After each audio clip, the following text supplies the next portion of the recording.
forgot to book a guest this week. I had a combination of things happen to me. Nothing serious, just mildly physically debilitating that resulted in a lack of attention to my podcasting duties, my scheduling and booking duties. That's the thing about podcasting, is once you start doing it, you become a master of time zones. You start thinking about time zones all the time. And you start thinking about booking people and who can you get on next and what would be good. And, will this create some sort of brand synergy? Will this create some sort of wonderful brand synergy in the future that I can use to leverage my creations? And, you don't want to think like that, because that's the dead marketing transactional speak that we all talk with nowadays.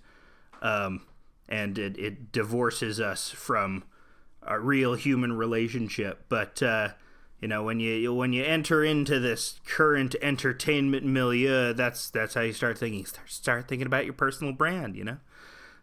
Submitting yourself to become a little avatar version of yourself. At least maybe it's not as cynical as all that. Probably some people did. It doesn't bother them as much. But I become very aware of the person who I'm trying to be online, this fun-loving guy, I have jokes, you'll have good times with me, I jokes for miles, jokes for days. Who are you kidding? You cultivate that persona where nothing is bad or nothing is wrong. Sometimes I'll be dramatic or make something, but I'm keeping a lot from people.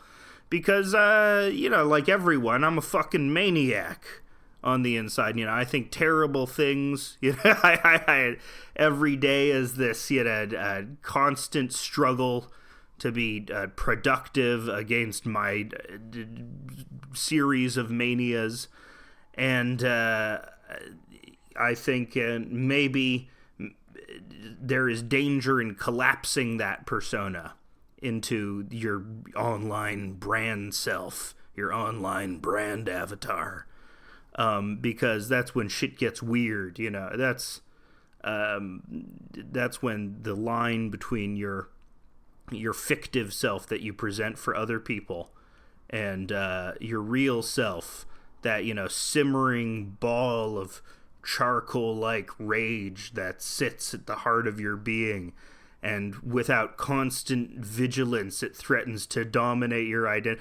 Rage probably isn't the thing for everybody, but I do have this. I always very much identified with the comedy of Bill Burr, because that's a lot of the comedy is just, I'm keeping a lid on it.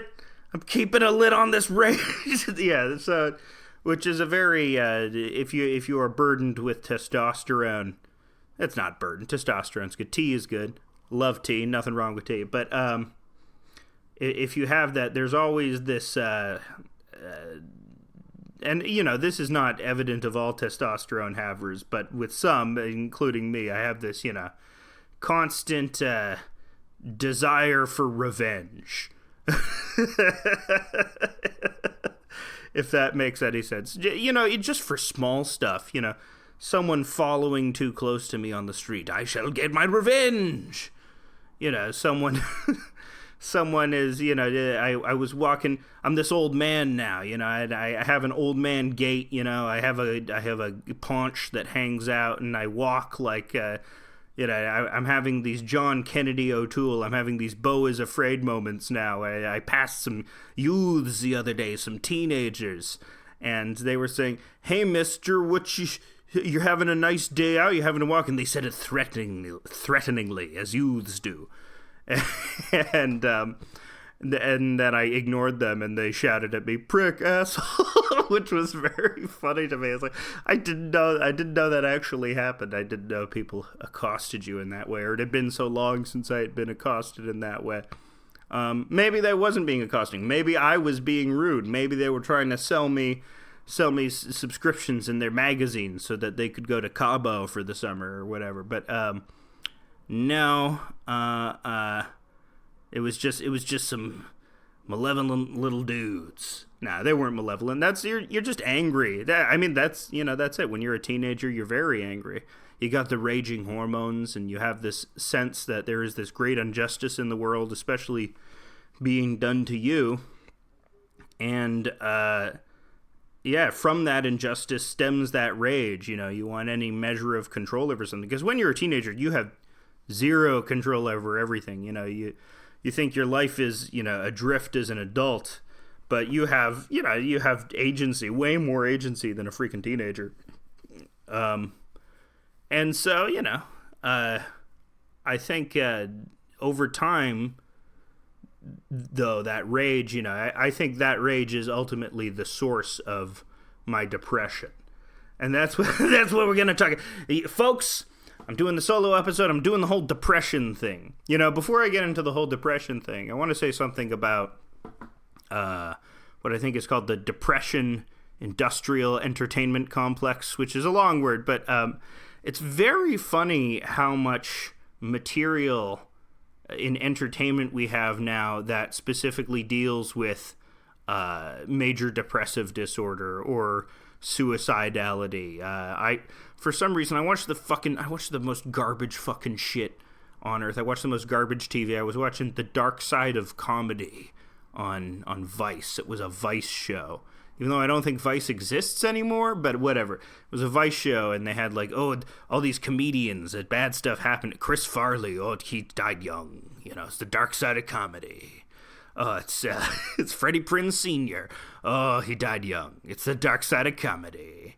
And then they had Maria Bamford as the 10th episode, and she was like, she's mentally ill. The dark side of comedy. It's funny because the Maria Bamford episode had the murderer's row of depression comics. It had Gary Gulman and Mark Maron, guys that have staked parts of their career by meticulously describing their depression. And not that I'm denigrating it. I think that they do it very well. And a lot of people get mileage out of depression comedy. Who else would be on that murderer's row? I think that. Oh, who's that one? Chris Gethard. Chris Gethard did a big depression special where he talked frankly about his depression. It was very good. But yeah, you have this. You now have this entertainment complex set up for us to talk about mental health frankly and openly, but also for entertainment, which is that collapsing of your brand persona and your real life. Your real life problems, which I find interesting, and I find there's always a tension in that can never be resolved because inherently who you present to other people, especially through entertainment media, is always going to be a version yourself and not the person that actually is at their worst. Or the person that you would never show to people because, you're ranting in the fucking shower and you're saying, wild shit that you don't want to be saying because, you've just talked yourself into being a maniac for that day. But, I see this, and it's not just with comedians, too. It's BoJack Horseman was very popular because it talked about depression and with this sort of the clinical mental health language that at the time wasn't as ubiquitous as it has now become. But people make a lot of reference to that mental health language, but I guess BoJack Horseman didn't really do that because when they say that mental health language, they're talking about and you should distance yourself from your boundaries. Lots of talk about boundaries. Everyone's talking about boundaries all the time. It becomes that sort of a clinical way of putting sort of boring words around your emotions so that they don't affect you as much, which I think is good for some people and helps organize their thoughts. But to some people, it comes across as sort of not dealing with the problem or compartmentalizing it or sort of Protestanting it in a way. It's being very Protestant about it. They've just reinvented stiff upper lip, but for an age where your eyebrows are in the sad position and you sound like the teacher from Beavis and Butthead. You sound like David Van Driesen. Okay, we're gonna we're going to talk about our boundaries today. Yeah. And, I think there's a place for that. I think a lot of people actually very much benefit from that, and they need that language. But once you become aware of it and you begin associating it with a sort of triteness, that's it for you. It won't work for you anymore. Because in, like a lot of ways, like a lot of mental health treatment is just magic spells that you tell yourself. That's what CPT is. The hilariously named CBT, cock and ball torture. Everyone knows it's the same as cock and... Everyone knows it's the same as cock and ball torture. Why don't they change it? They know in their heart it's the same as cognitive behavioral therapy. They tell you to make a list. You know who made a list? BuzzFeed. And they're dead. They're dead in the water. Because they made... I don't know why I'm doing... Trump does his cognitive behavioral therapy type 5. But yeah, it's that reaffirmation process, writing something down over and over again so it gets sort of repeated in your head and you fire that neuron over and over and over again. So I could have gotten... That's my understanding of CBT. If I've gotten that wrong, I'm sure all the CBT people will be after me, but... I tried that method, but it didn't really work for me because I had a brain that resisted that list making thing, that sort of organized quality. I liked the DBT more, the dialectical behavioral therapy, the one which is just talking it out, and you're allowed to sort of talk yourself into ways to make you feel better, because I think that's what worked for me, was trusting my own intuition on how eventually to make my feelings align with what I wanted in life, or how to just not feel bad every day, how to not feel that low level of discomfort every day. I would talk about it. Yeah, so the other thing with depression and the industry that's cropped up around it, and the mental health language and the clinical quality of it, it all becomes overwhelming too. You don't even want to pursue these mental health avenues anymore, because even to pursue them seems cliched, or that whatever they're telling you, you've heard before, and you can't really benefit from it, or you're wise to the grift. Even if therapy does work, that the reason why it does work is mostly sort of like a weird placebo trick you play on yourself. But that's it. That is the key to mental health, like weird placebo tricks you play on yourself. I'm vastly oversimplifying, of course, but that's sort of it. It's just sort of there's an old 4chan post. I make reference to an old 4chan post, but it's like it goes along something to the effect of it's a green text, so it goes, "Be depressed. One day decide to not be depressed anymore. Holy shit, that actually worked." But it's sort of it's sort of like that though. That's also a vast oversimplification. But at times you will find yourself to be able to will yourself out of depression almost miraculously, to tell yourself to do something almost by divine providence. Those things are miraculous, and sometimes they can last for weeks. You're productive and happy, but the tunnel comes again, And that's how I would describe, I think that's how a lot of people would describe depression. It's the image that comes to me most, because it feels like a long, dark tunnel. Tunnel where there is light coming at the end of it, but you can't see it yet. And you have to hold on to the idea that there is light there.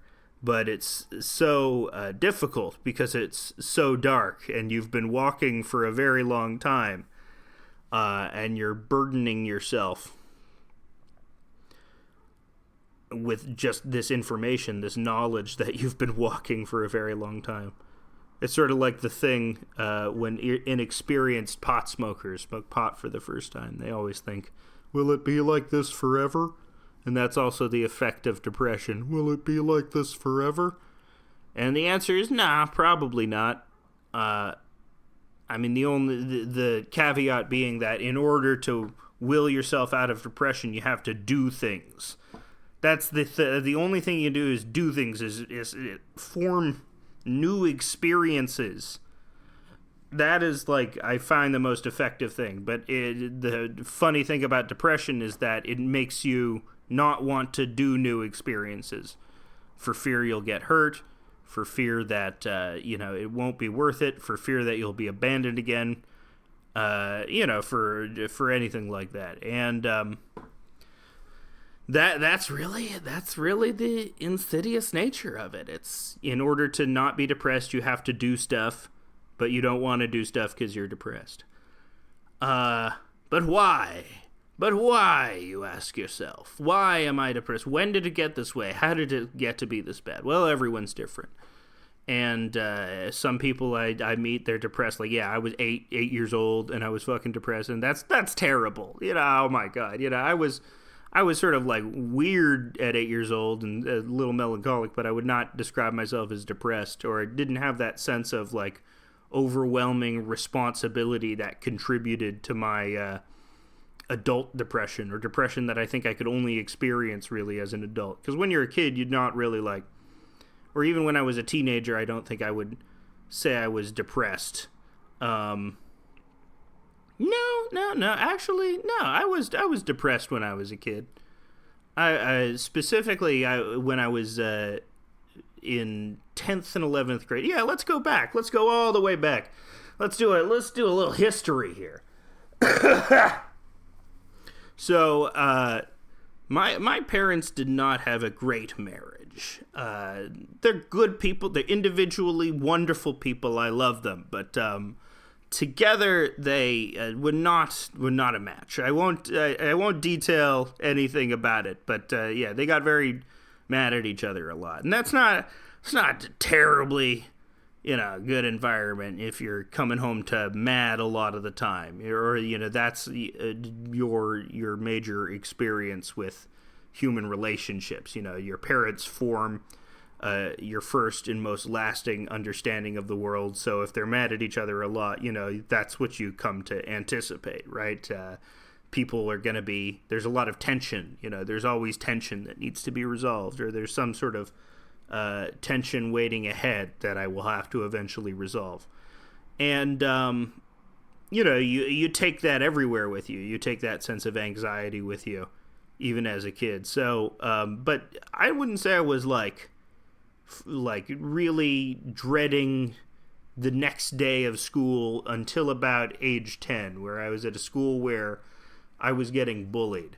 But what I will say about this bullying is I remember it as bullying, I think, but also when I go back in my memory, I can think of things that I did to maybe push this bullying onto me. I'm not saying I deserved it, and I am saying I deserved it. I don't think I'm saying I was bullied. I think I was ostracized because I was an asshole, and I never caught the ways that I was an asshole. Because, when you're a kid, you live in that sort of a world, an especially solipsistic world, where you can only think of your own actions and desires and your own bias towards yourself. So, yeah, yeah, but why was I an asshole, though? Why was I... And, also, this is not to say that...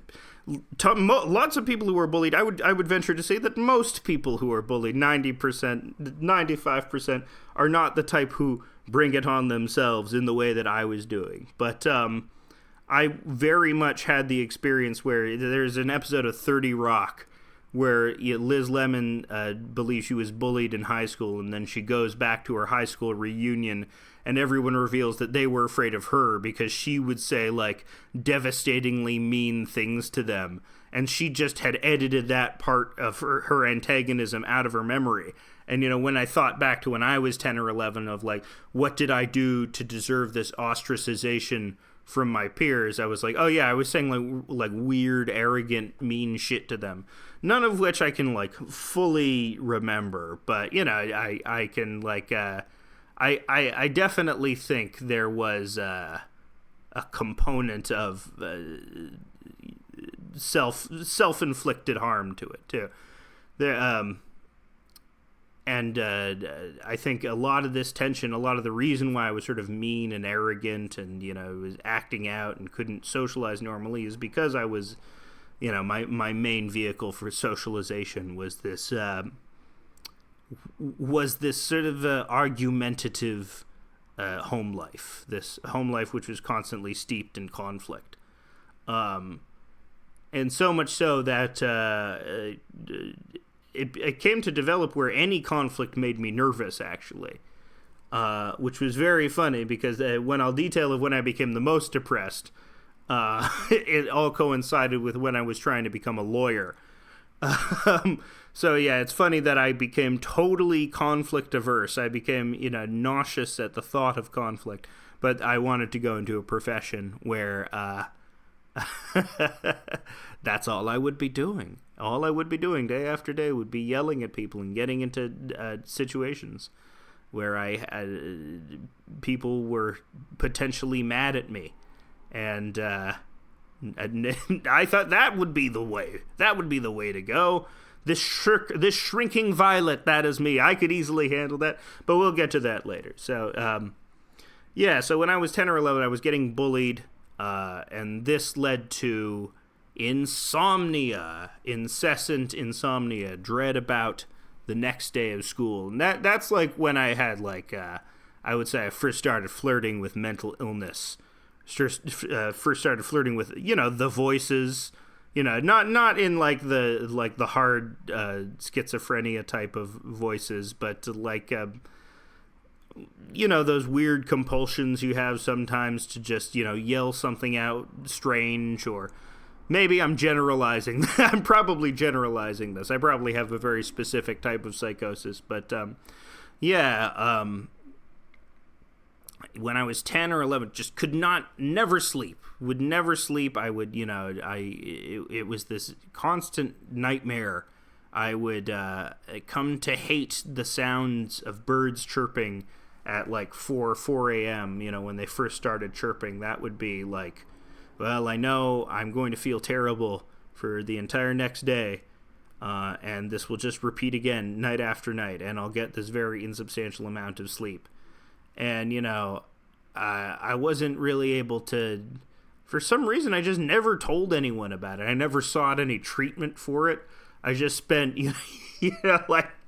3 to 4 years of, from 10 to 14, actually probably longer than, from 10 to all of high school, really, was insomnia. 10 to 18. Just could never fucking sleep, 2 to 3 hours of sleep a night, because I would be dreading the next day of school. Even when it got better, even when I stopped getting bullied at age 13, I never got bullied past age 13 because I was lucky enough to be in a school situation that was relatively chill, was non-murderous towards me. I was still a nerd and still, sometimes curried ostracization, but never in a way that was especially long-lasting or harmful to my psyche, in the way that it was sort of total in elementary school. And even as it got better, the insomnia still stayed, which actually my high school life was pretty good. I don't remember being particularly depressed throughout high school. I remember being very anxious because of tests and exams and all that, but that's a very normal type of anxious to be, and if I were to say where the dread of the insomnia was coming from, it was from that very normal amount. I mean, that's still a crazy amount of pressure that we put on kids. That's still a lot. We tell them, if you fail this fucking test, Billy, your life is going to be shit. You're going to be an asshole. You want to be a fucking asshole, Billy? What? You better fucking study or you'll be a fucking asshole the rest of your life, Billy. And so, they're telling me that I'm Billy in this situation, that, that, but, at least that's a better thing, fear of not being able to succeed is at least a somewhat lesser tension than fear of being ostracized and perhaps savagely beaten up when you go to school. That is a much better fear to have, even though it's still not a good one. I mean, in a way, that's, the driving fear that keeps us all subservient under capitalism, and the utility of houseless people in our capitalist society is to remind people, is to be that weird carrot on the stick. It's like, this could be you. I guess it's not a carrot on the stick. It's a prod that, you can always prod you with you're always this close to houselessness. You're always this close to a life of somewhat intolerable discomfort.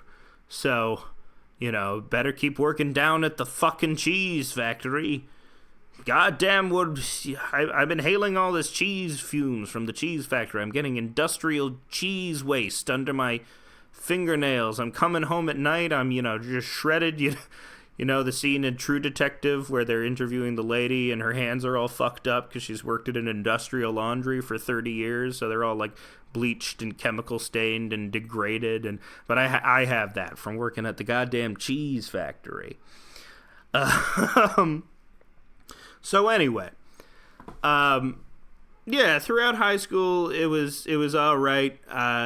Nothing really bad happened. But I mentioned the insomnia. The insomnia is important to sort of the development of the mental health problems because I started using marijuana heavily to cope with it. And when I first realized that weed could be used to, 1, help you sleep, and 2, kill your dreams, which was weed kills your dreams, which is, in a lot of respects, it kills your dreams.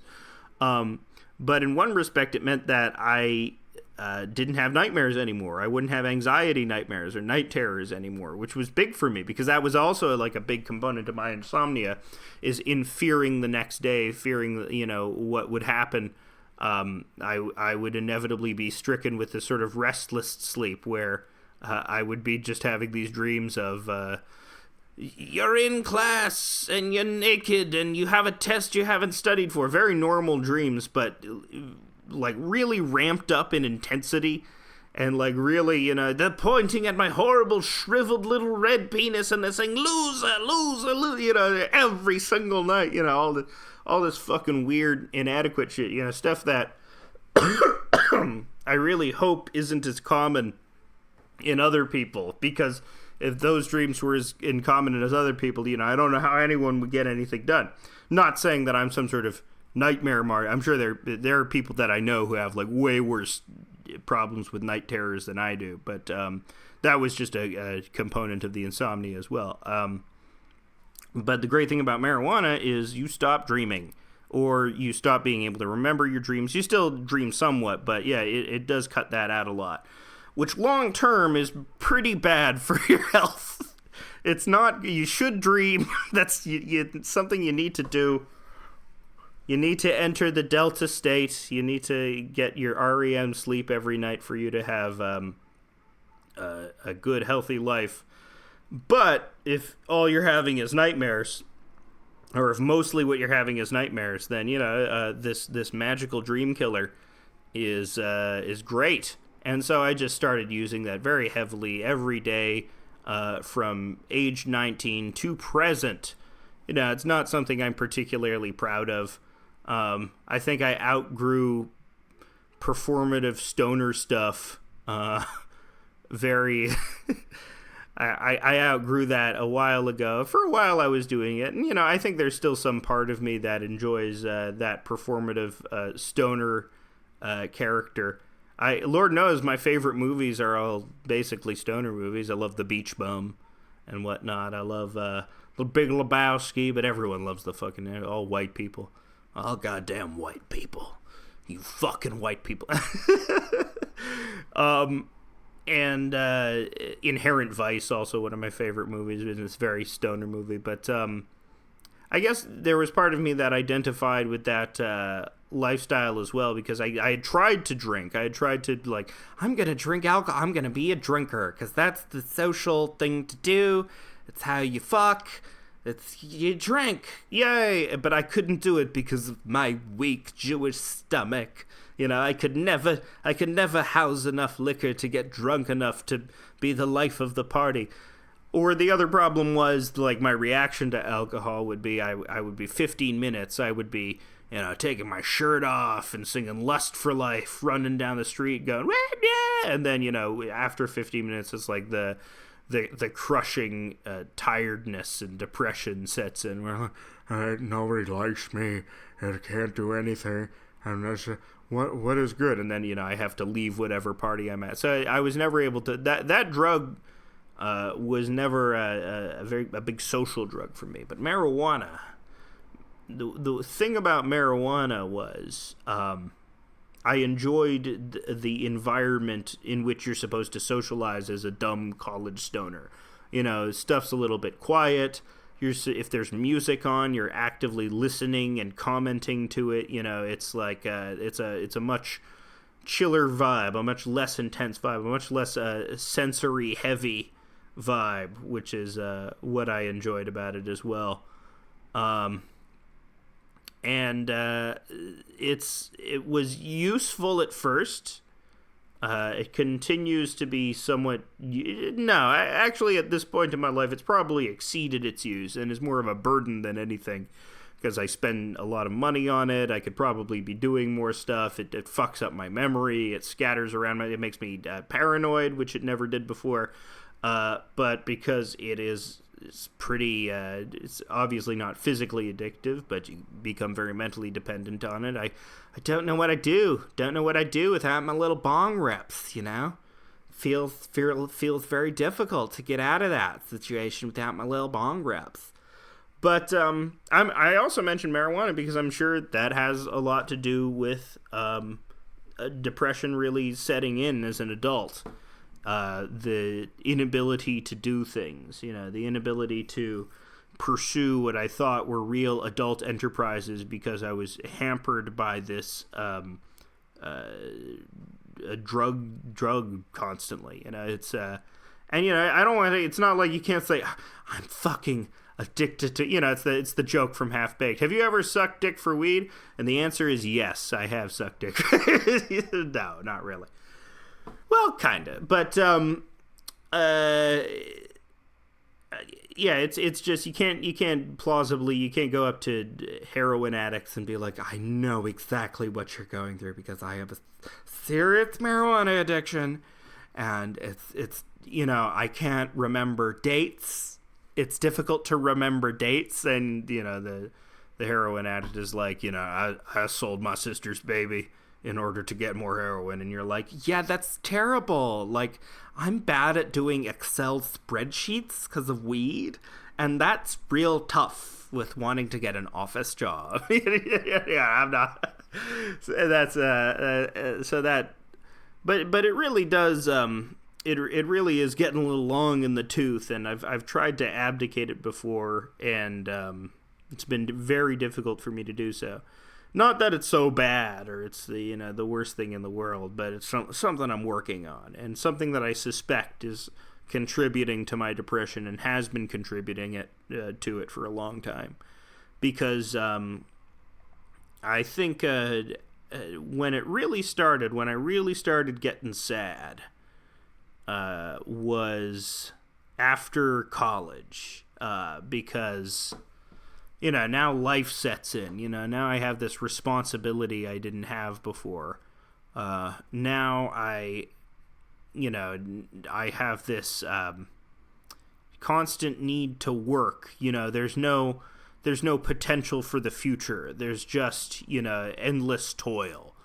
And that's what it sort of came down to, this perennial exhaustion. This sense that I couldn't surmount even the daily amount of work that was expected with me, either from a combination of laziness and defiance, or maybe just I didn't have it in me. Maybe I just was born with weakness. I didn't have what it took. But it was like realizing that a lot of my depression came from the same thing that my insomnia had come from, the anticipation of pain in the next day, and that was the only thing that I could fixate on, was the anticipation of pain. There was never any hope for pleasure, or whatever hope for pleasure there would be was fleeting, because all there was next to me was this giant obstacle, this Sisyphean boulder that I roll up the hill, and that boulder is work. And, not any work, but, work that I specifically didn't want to do, or I was not, stuff that was just a job that didn't mean anything to me spiritually. Because I could work a long time on stuff that meant a lot to me, art or music or anything like that. But if I was called upon to, be many jobs that I was like a security guard at one point. I don't think I was a particularly good security guard. I don't think I had it together. Or like a cashier or something like that, or any of the Joe jobs that I've had previously, any of the like a retail work or customer service, or eventually when I started getting office jobs and pseudo legal jobs, thank God I had was smart enough to recuse myself of being a lawyer, because I would have been the worst fucking lawyer in the world. But yeah, it was from these jobs, or it was from working these sort of minimum wage customer service jobs, that the sort of pointlessness of everything really started to set in, which is, it might be weak on my part to say that, or it might show a weakness of spirit, but I'm just trying to be honest. I'm trying to be honest with how I felt, which is like, oh, it's gonna be like this every day. It's gonna be like this forever. It's gonna be like this forever.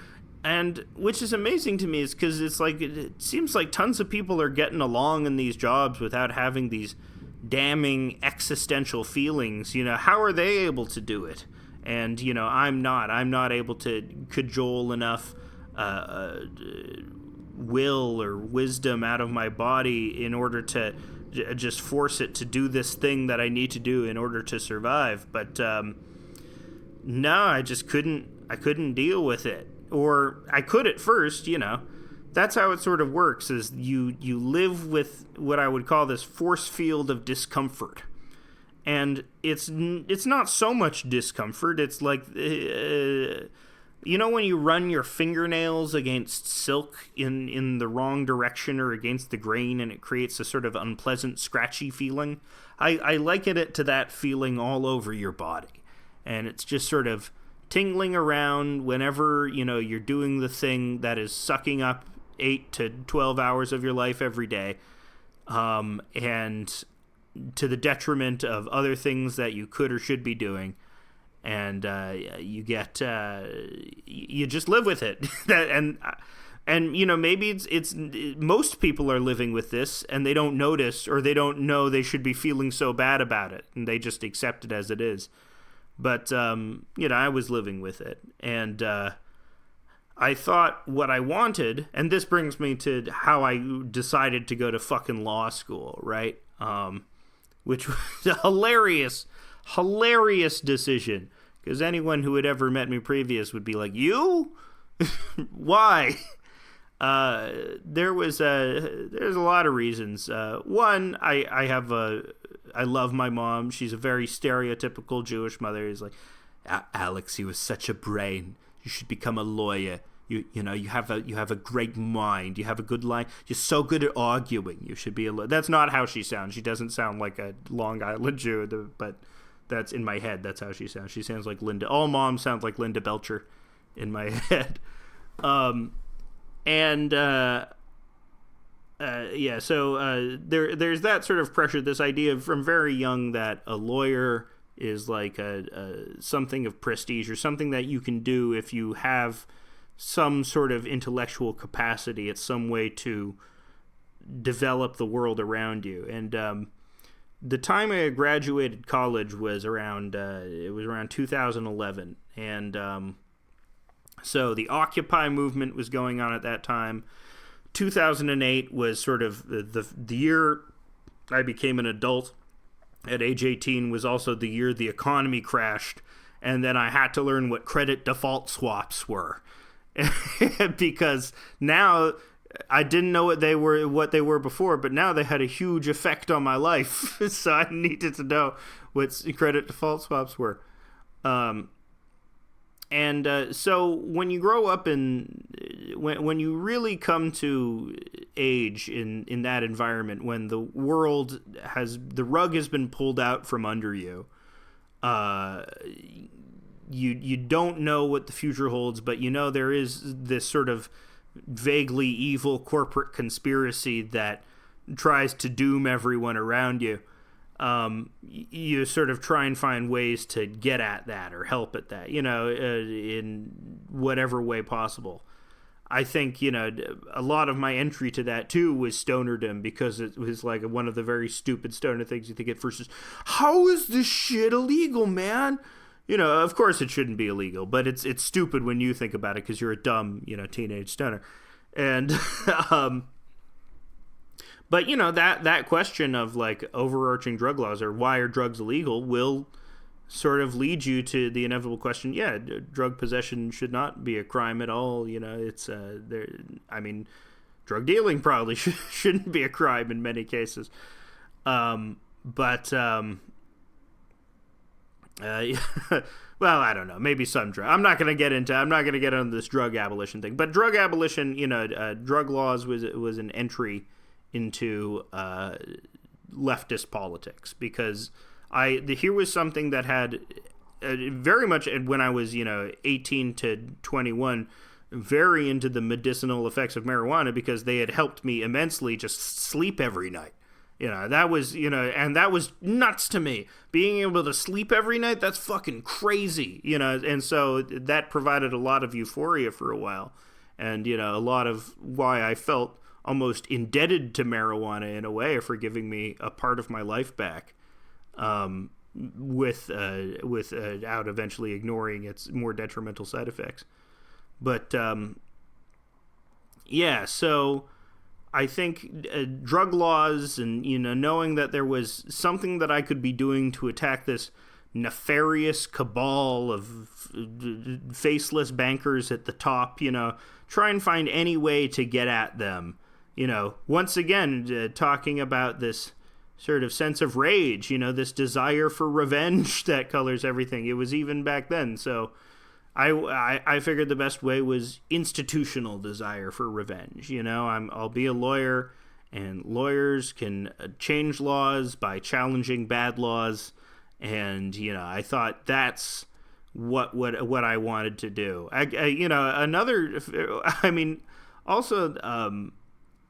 I don't know what I think to some degree I might have been inspired by Phoenix Wright too in my pop cultured addled brain, but the idea of a defense attorney specifically, because that's what Phoenix Wright is. He's a defense attorney.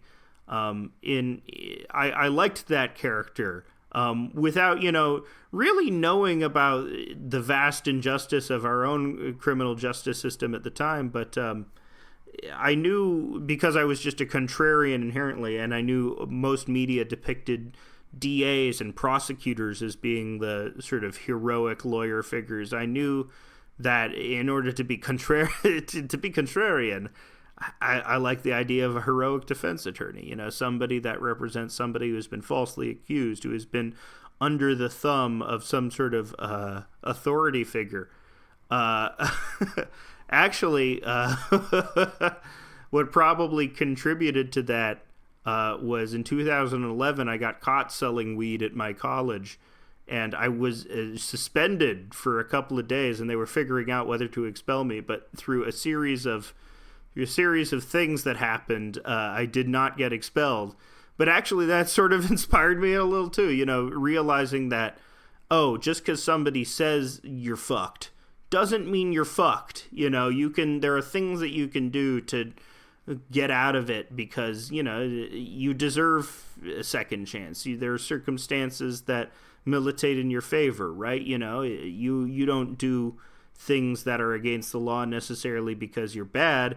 You do them because you're caught as a victim of circumstance. So, you know, all of those probably came together to contribute in the idea. I want to be a defense attorney. I want to be a public interest attorney. I want to be some sort of, maybe I'll work for the ACLU.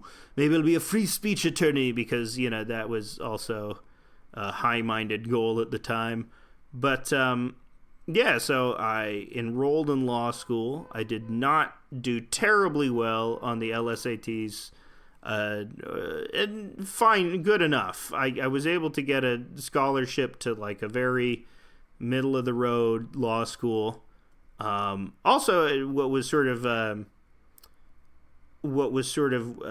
militating for me going to law school was I didn't want to leave America yet. I had gone to school in America, and I had so many friends who had moved to the New York area that I wanted to stay in New York.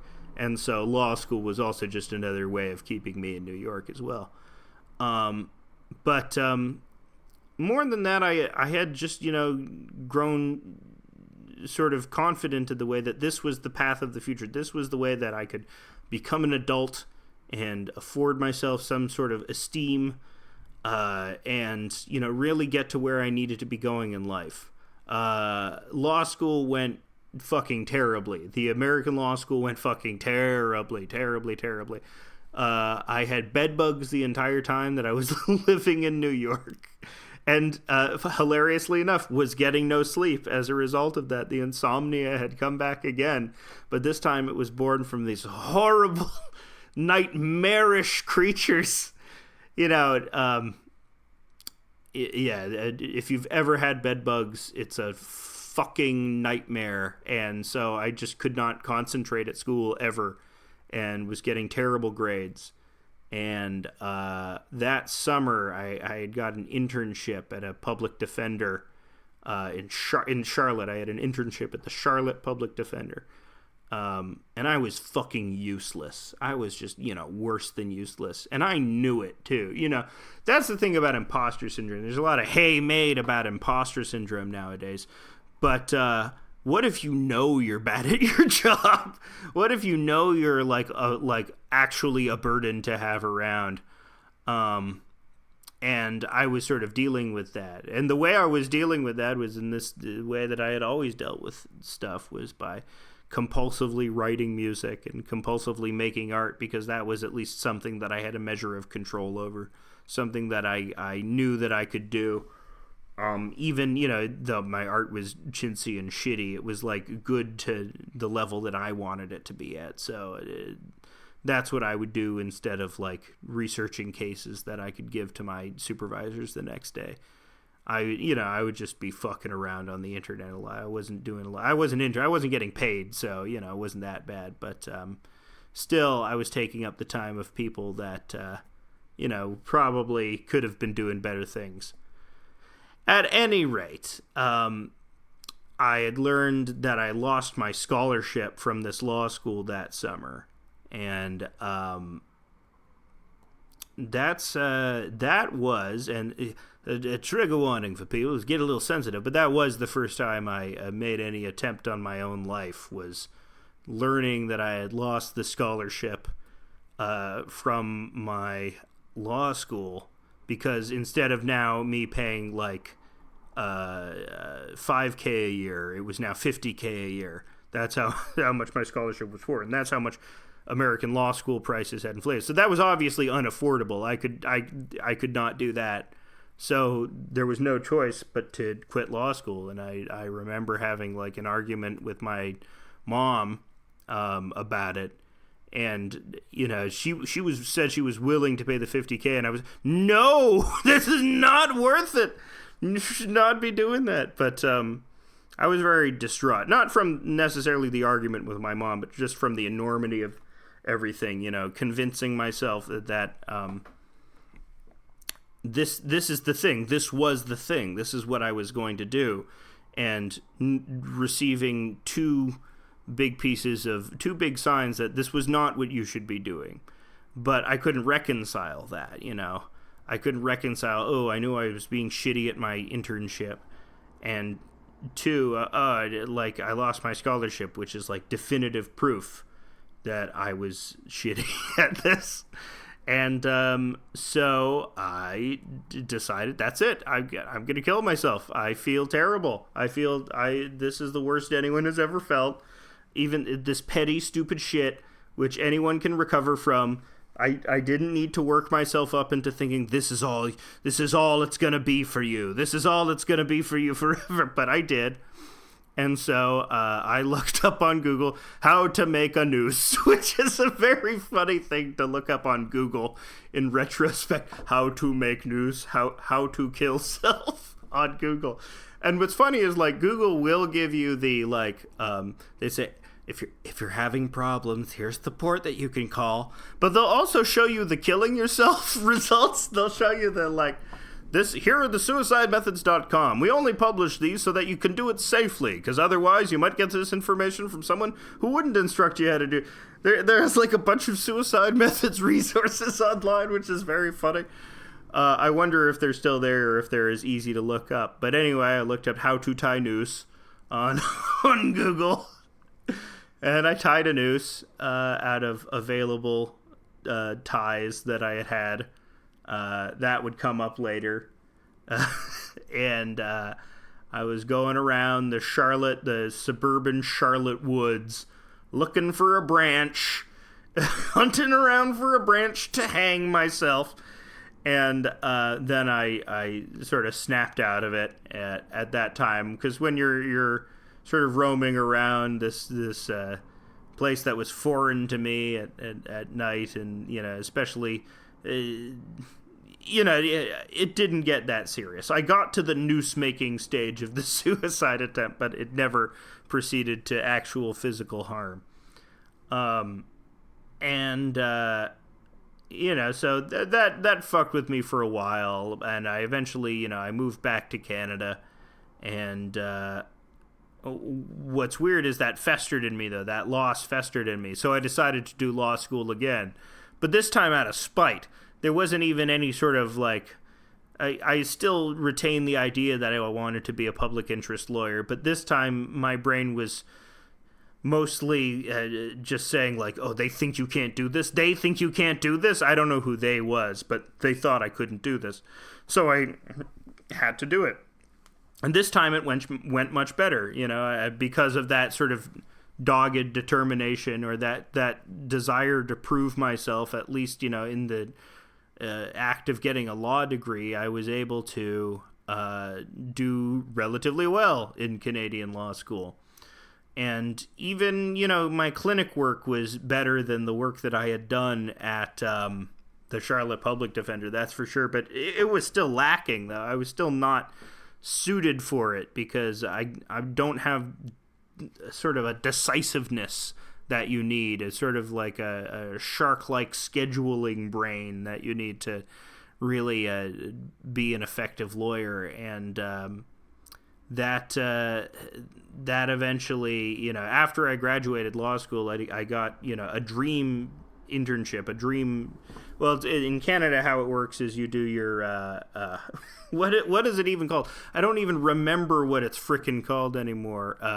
It's not your residency. I was a student at law. Oh, God, what is it? Oh, God.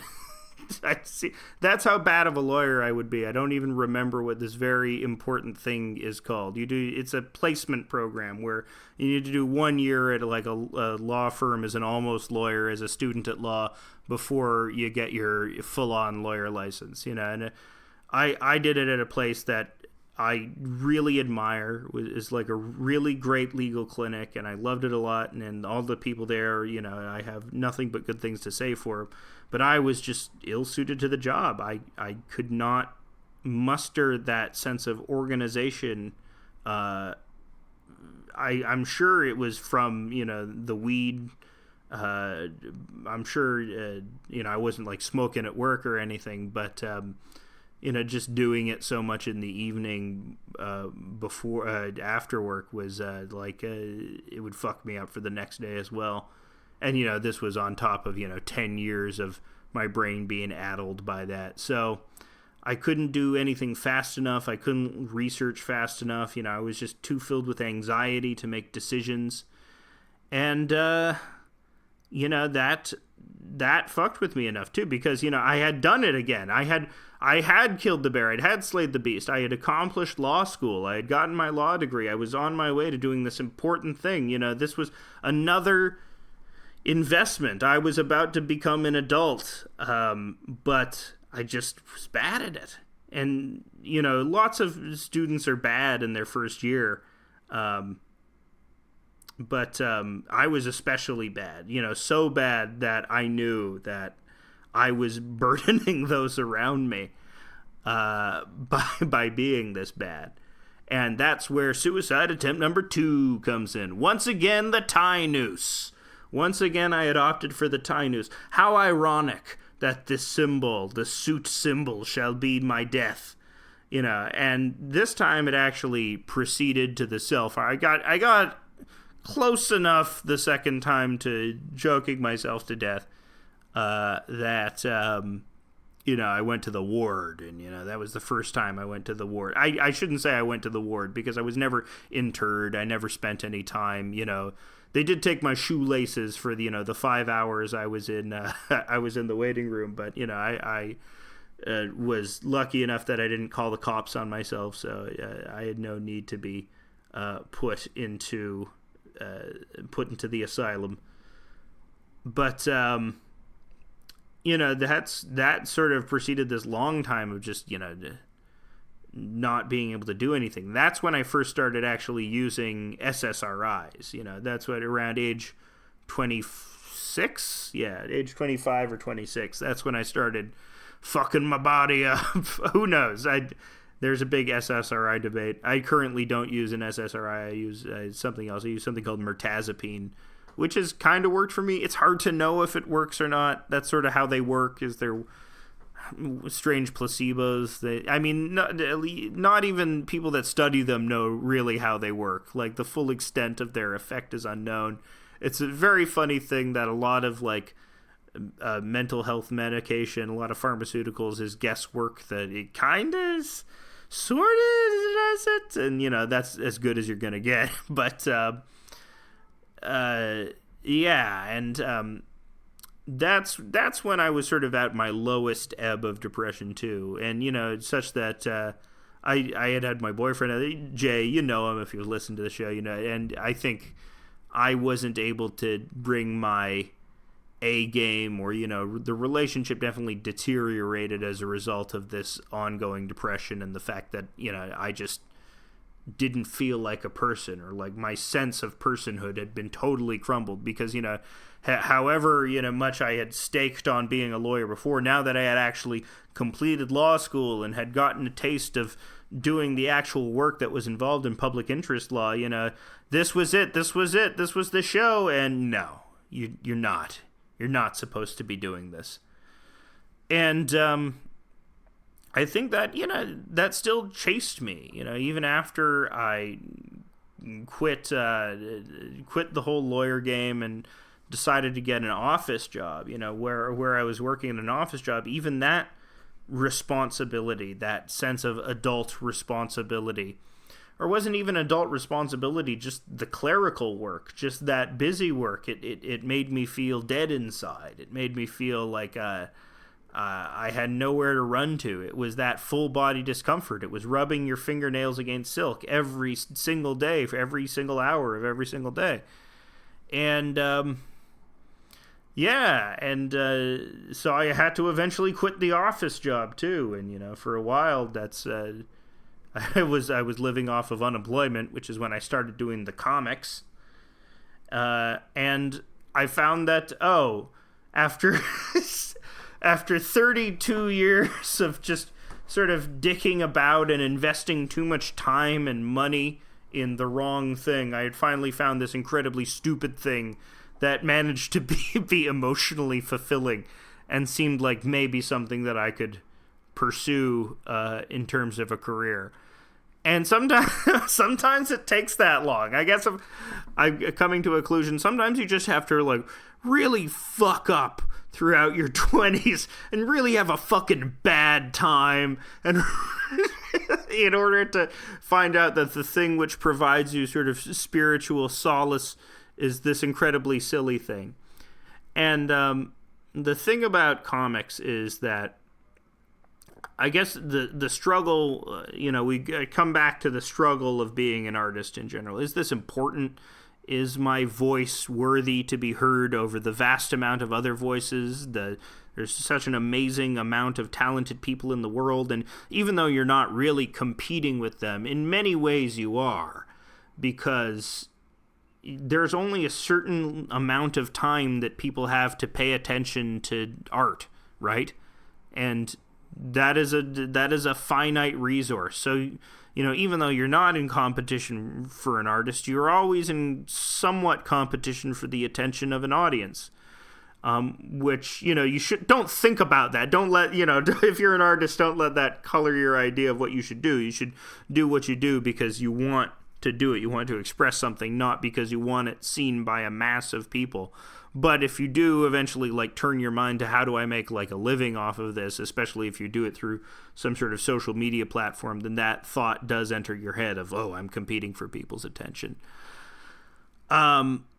But yeah, so that thought that, that sort of competing for people's attention, a thought, but the slightness, especially of what I do, you're drawing stupid, funny little assholes, you're drawing funny little penises, you're nothing, you're no good, you don't have to do anything, even though, there's no prestige or there's no power marshaling like I wanted from the law job. It is something that is much more spiritually attuned to who I am, and ultimately I don't feel that full body discomfort anymore. I don't feel the fingernails against silk feeling, because I don't dread the next day. I'm not dreading the next day. I'm looking forward to being able to do something, to create something, something that feels natural. And, I'm not making a living off of it yet. I've been lucky enough. I have family money, which I've been subsisting on like a leech, like a goddamn leech, while I get this cartoon Patreon shit together. Yeah, I think that's one of the horrible realizations you can make yourself is, oh God, I'm an artist. I'm not doing anything important. I'm not writing laws. I'm not organizing people. It turns out my talents are best suited to drawing funny little penis guys, which is a funny realization to make about yourself. Something that you should have understood maybe this whole time, that you are a fundamentally unserious person, that you are a clown, and you feel a lot of shame about being a clown. But, it's just like Leonard Nimoy says when he's pulling Krusty from the monorail. The world needs laughter. Or at least that's what I tell myself. So thank you for coming along with me on this journey of talking about my mental health. And if I wanted to do anything with this, it's mostly just I think there is value in putting your mental health history out there.